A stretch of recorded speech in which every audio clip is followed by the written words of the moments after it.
আরে আরে দেখ আক্তার ভাই ফেসবুকে কি দিয়েছে, কত সুন্দর স্ট্যাটাস দিয়েছে।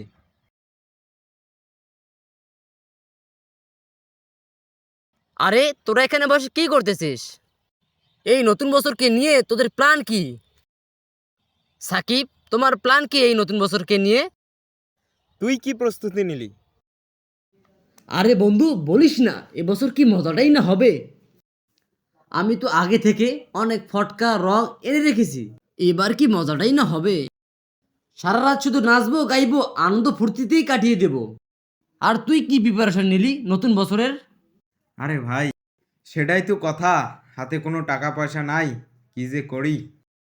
আরে জোবাইর, তুই কি করবি এবার? আরে ভাই, আমি অন্য একটা বিষয় নিয়ে চিন্তায় আছি। আরে তুই কি নতুন বছর চিন্তা দিয়ে শুরু করবি নাকি? আরে ভাই, আগে তো আমার কথাটা তো শুন। আমি গত রাতে একটা স্বপ্ন দেখেছি। কে যেন আমায় এসে বারবার ডাকছে আর বলছে, আয় আমার কাছে আয়, আয় আমার কাছে আয়, দুনিয়াতে আর কতদিন থাকবি?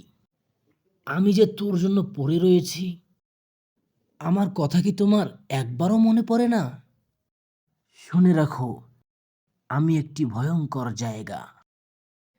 আমার এখানে ভালো থাকতে হলে দুনিয়াতে ভালো ভালো কিছু কাজ করে এসো, তাহলেই তুমি ভালো থাকতে পারবে। এই স্বপ্ন আমি যখন থেকে দেখেছি ভাই, আমার কোনো কিছু ভালো লাগতেছে না।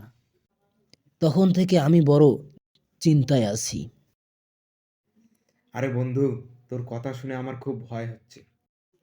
আরে ভাই, আমরা মুসলিম, আমাদের আল্লাহর দিকে ফিরে যাওয়া উচিত।